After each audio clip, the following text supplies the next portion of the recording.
Bismillahirrahmanirrahim. Assalamualaikum warahmatullahi wabarakatuh. Alhamdulillah.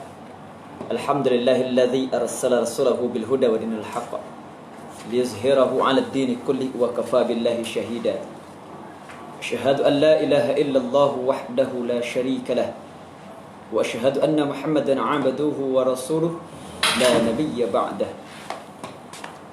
قال الله تعالى في كتابه الكريم أعوذ بالله السميع العليم من الشيطان الرجيم بسم الله الرحمن الرحيم إن الله لا يستحيي أن يضرب مثلا ما بعوضة فما فوقها فأما الذين آمنوا فيعلمون أنه الحق من ربهم وأما الذين كفروا فيقولون ماذا أراد الله بهذا مثلا يضل به كثيرا ويهدي به كثيرا وما يضل به إلا الفاسقين الذين ينقضون عهد الله من بعد ميثاقه ويقطعون ما أمر الله به أن يوصل ويفسدون في الأرض أولئك هم الخاسرون Sadaqallahul azim. Irhamna bil Quran.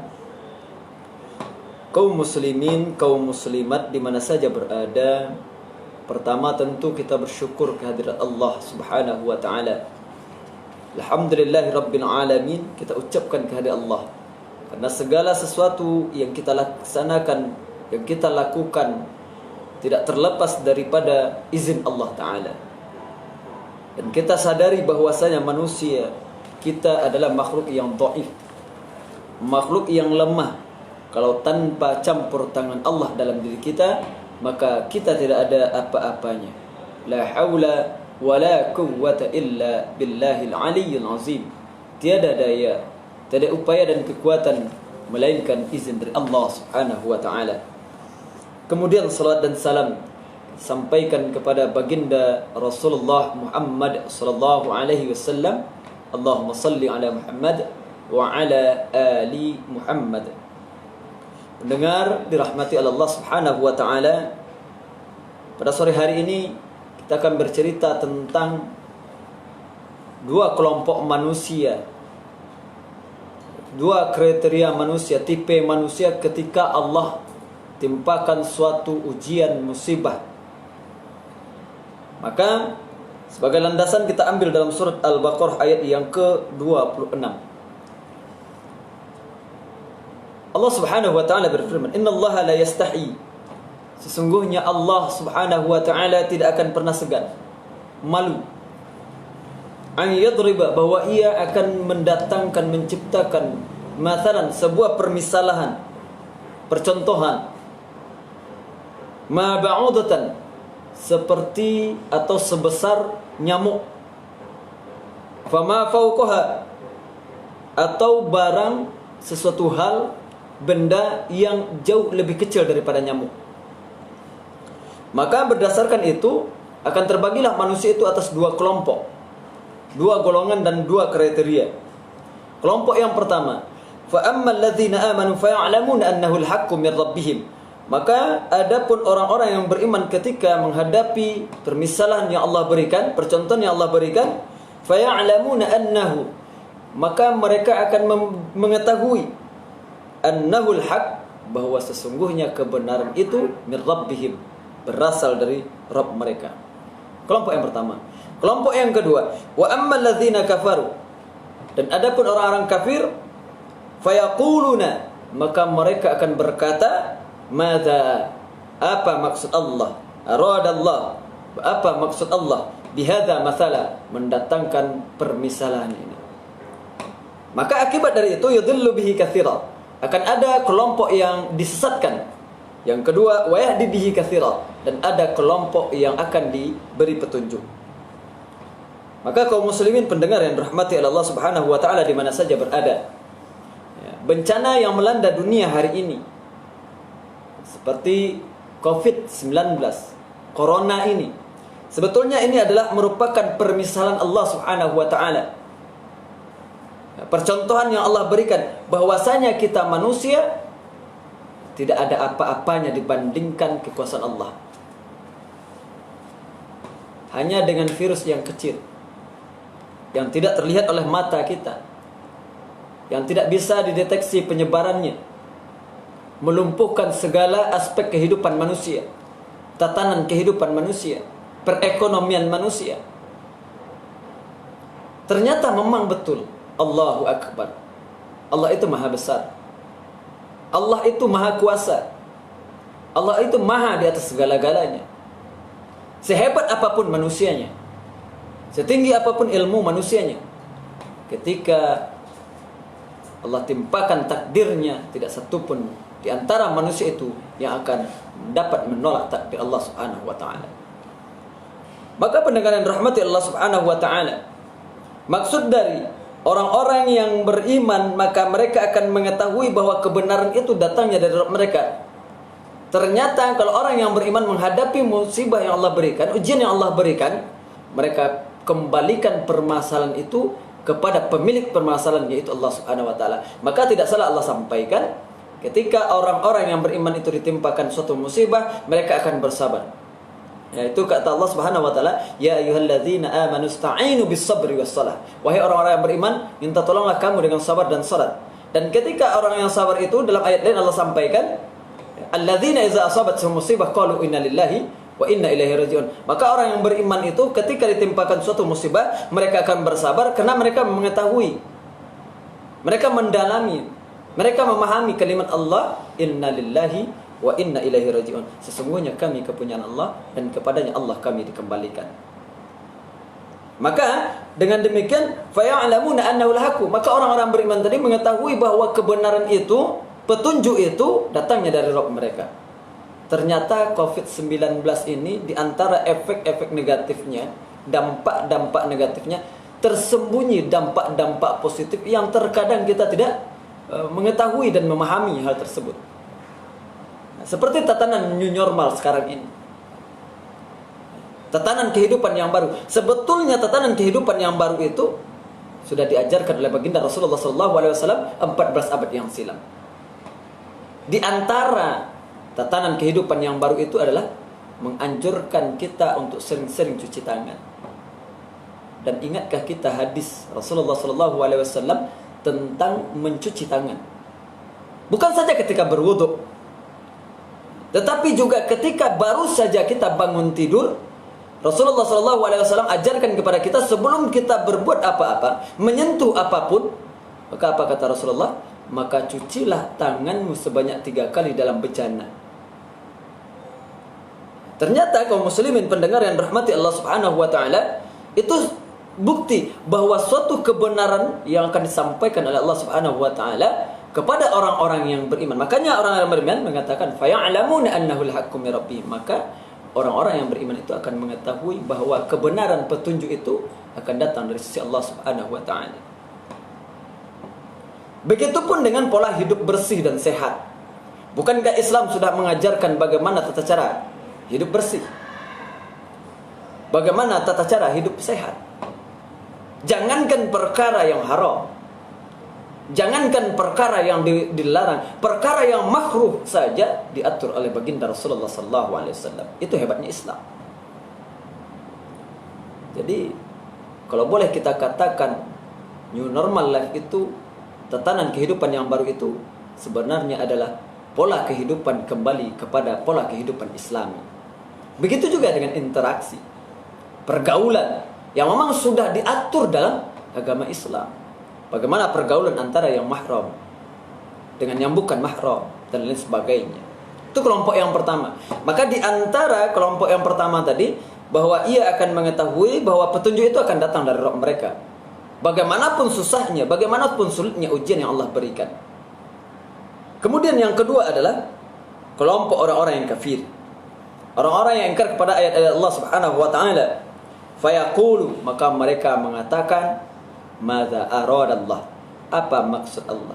Apa tujuan Allah?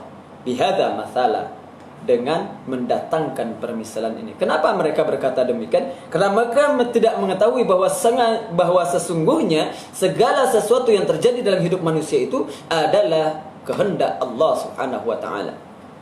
Seperti yang kami sampaikan di awal tadi, bahwasanya manusia itu tidak dapat berbuat apa-apa melainkan dengan campur tangan dan izin dari Allah Subhanahu wa taala. Makanya kaum muslimin pendengar dan rahmati Allah Subhanahu wa taala, maka akibat dari itu orang-orang yang beriman wa yahdi bihi, mereka akan diberikan petunjuk oleh Allah Subhanahu wa taala, petunjuk kebenaran.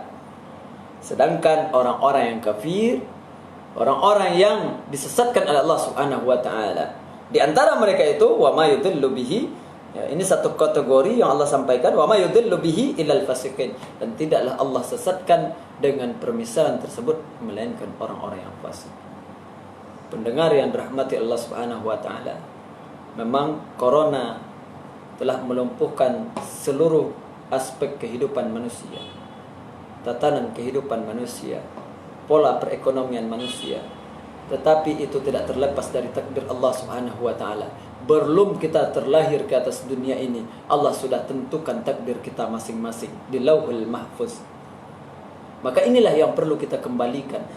Inilah yang perlu kita pahami, bahwasanya sesungguhnya manusia ini hanya bisa menjalani dan punya rencana saja.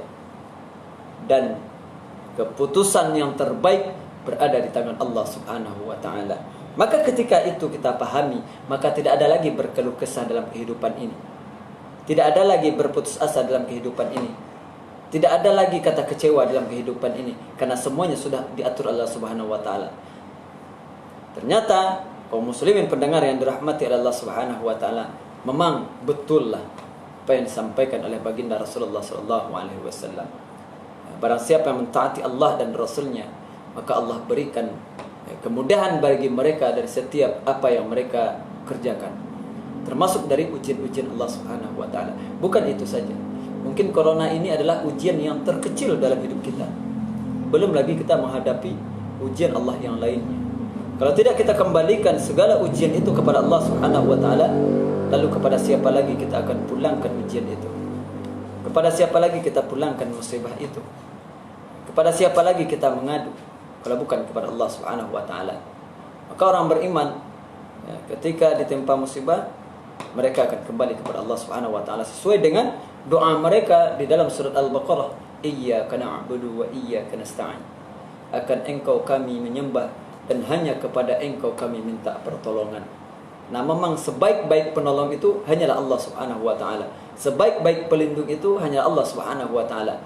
Walaupun semua orang di dunia ini hendak mencelakai kita, tapi Allah tidak izinkan, Allah tidak berikan izinnya, maka tidak satu pun, tidak secuil pun orang yang dapat mengganggu kita. Begitupun sebaliknya. Walaupun satu dunia ini orang mempertahankan supaya kita dapatkan kebaikan, tetapi ketika Allah takdirkan keburukan itu untuk kita, tidak satu pun di antara manusia yang dapat mencegah keburukan yang terjadi tersebut. Maka oleh sebab itu tidak ada lainnya, kita kembali terapkan kehidupan yang taat kepada Allah Subhanahu wa taala. Kehidupan yang memang menyangkutkan segala sesuatunya kepada Allah Subhanahu wa taala. Karena kita sadari bahwasanya kehidupan kita yang di dunia ini itu tidak akan ada arti apa-apanya ketika kita sudah meninggalkan dunia ini. Tidak ada artinya. Harta kita, pangkat kita, jabatan kita, segala yang kita miliki di atas dunia ini tidak akan pernah mengikuti kita sampai nanti di akhirat. Hanya ketaatan kita kepada Allah Subhanahu wa taala yang mampu menjaga kita, yang mampu menyelamatkan kita sampai nanti jaza atau pembalasan Allah Subhanahu wa taala. Maka sangat merugi sekali ketika orang-orang Allah berikan kehidupan dengan segala macam bentuk fasilitas kehidupan yang Allah berikan, dan itu Allah berikan secara cuma-cuma saja. Allah cuma berikan itu dengan harapan mereka taat kepada Allah Subhanahu wa taala. Allah berikan kehidupan dengan segala macam bentuk fasilitasnya tersebut, tapi mereka lupa kepada Allah yang memberi mereka fasilitas. Maka sangat merugi mereka. Kenapa demikian? Karena nanti di akhirat kelak Allah akan memberikan mereka azab yang besar, azab yang pedih. Kalau kita sudah berbicara tentang azab Allah Subhanahu wa taala, tidak bisa kita bayangkan kaum muslimin pendengar yang dirahmati oleh Allah Subhanahu wa taala. Tidak bisa kita bayangkan bagaimana panasnya neraka Allah. Tidak bisa kita bayangkan bagaimana dahsyatnya azab Allah. Kita dengarkan cerita riwayat dalam kitab Riyadhus Shalihin, Imam An-Nawawi dijelaskan serendah-rendahnya azab yang Allah sediakan bagi orang yang berada penghuni neraka itu adalah sendal yang terbuat dari bara api neraka, yang ketika dipakaikan di kedua kaki mereka, maka benak mereka bagaikan air yang mendidih. Bahkan daging-daging yang berada di tubuh mereka rontok. Itu paling ringan yang Allah sediakan nanti di dalam neraka Allah Subhanahu wa taala. Apalagi kalau kita berenang dalam apinya. Apalagi kita berendam di dalam apinya. Nauzubillahi min dzalik, kita tidak bayangkan itu. Tidak sanggup kita menahan siksaan yang sangat-sangat luar biasa itu. Hari ini saja, jika kita terkena duri saja, terkena benda tajam saja, sakitnya luar biasa. Bahkan sampai menangis dan lain sebagainya, kita menahan rasa sakitnya. Apalagi nanti di neraka Allah Subhanahu wa taala. Dan begitu juga sebaliknya. Keindahan-keindahan, kenikmatan-kenikmatan yang Allah berikan di surganya nanti tidaklah bisa dibandingkan dengan kenikmatan yang Allah berikan di atas dunia ini. Betapapun nikmatnya dunia hari ini, itu tidak akan pernah sebanding dengan nikmat yang Allah sediakan nanti di dalam surganya. Keindahan-keindahan, kelezatan-kelezatan surga, apalagi bisa bercakap langsung dengan wujud Allah Subhanahu wa taala nanti di dalam syurganya. Maka pendengar yang rahmati Allah Subhanahu wa taala, tentu siapapun kita, bagaimana pula latar kehidupan kita, aktivitas kita sehari-hari, kita tentu tidak ingin termasuk kepada orang-orang kafir, orang-orang yang disesatkan oleh Allah Subhanahu wa taala, orang-orang yang Allah berikan mereka itu azab di nerakanya nanti. Tentu kita akan berharap kepada Allah Subhanahu wa taala menjadi orang-orang yang memang Allah masukkan kita ke dalam jannahnya. Seperti doa yang sering kita sampaikan, Rabbana atina fid dunya hasanah wa fil akhirati hasanah wa qina adzabannar. Ya Allah, berikan kami kehidupan dunia yang baik, berikan kami kehidupan yang baik di akhirat, dan masukkan kami ke dalam, dan hindarkanlah kami dari neraka-Mu ya Allah. Itu doa kita dan cita-cita kita. Siapapun kita, walaupun dia ahli maksiat sekalipun, walaupun ia bajingan paling tinggi di atas dunia sekalipun, tetap keinginannya adalah memasuki syurga Allah Subhanahu wa taala, dan tidak ingin ia dimasukkan ke dalam neraka Allah.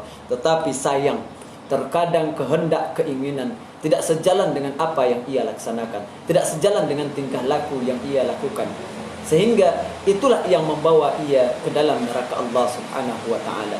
Pendengar yang dirahmati oleh Allah Subhanahu wa taala, kalau memang keinginan kita masuk surga Allah, tentu kita menjadi orang-orang yang taat kepada Allah. Kalau seandainya kita tidak taat kepada Allah, yang kita takutkan adalah faman yahdillah fala mudhillalah wa man yudlilhu fala hadiyalah. Ini yang kita takutkan. Wa man yudlilhu fala hadiyalah ini. Dan jika siapa di antara manusia itu yang telah Allah takdirkan untuk disesatkan, maka tidak satu pun orang bisa memberikan petunjuk kepadanya sesuai dengan ayat Allah, fatamallahu ala qulubihim wa ala sam'ihim wa ala absarihim ghisyawatun wa lahum adzabun azim. Telah Allah tutup hati mereka dari kebenaran-kebenaran Allah, dan atas penglihatan mereka dan atas pendengaran mereka sempurna tertutup, tidak ada satu celah lagi untuk dapat diberikan petunjuk kepada orang-orang kafir itu. Ghisyawah, sempurna tertutupnya. Walahum adzabun azim, dan bagi mereka adalah azab yang besar. Maka kaum muslimin pendengar yang dirahmati oleh Allah Subhanahu wa taala, tidak ada lagi jalan bagi kita selain untuk taat kepada Allah Subhanahu wa taala. Jadilah kita orang-orang yang memang diberi petunjuk oleh Allah dengan permisalan yang Allah berikan, dengan contoh-contoh yang Allah sampaikan, dengan iktibar yang Allah berikan kepada kita, mauizah di balik musibah yang Allah berikan kepada kita, dengan tujuan adalah tak lain dan tak bukan menambah ketakwaan kita kepada Allah, membangkitkan kembali keimanan kita kepada Allah Subhanahu wa taala, memotivasi kita dalam beribadah kepada Allah Subhanahu wa taala dalam rangka mencapai syurga Allah Subhanahu wa taala, yakni mencapai syurga Allah Subhanahu wa taala. Dan kita berharap kita berkumpul dengan Rasulullah, dengan aulia-aulia Allah nanti di syurga. Demikian, banyak maaf. Billahi taufiq wal hidayah. Wassalamualaikum warahmatullahi wabarakatuh.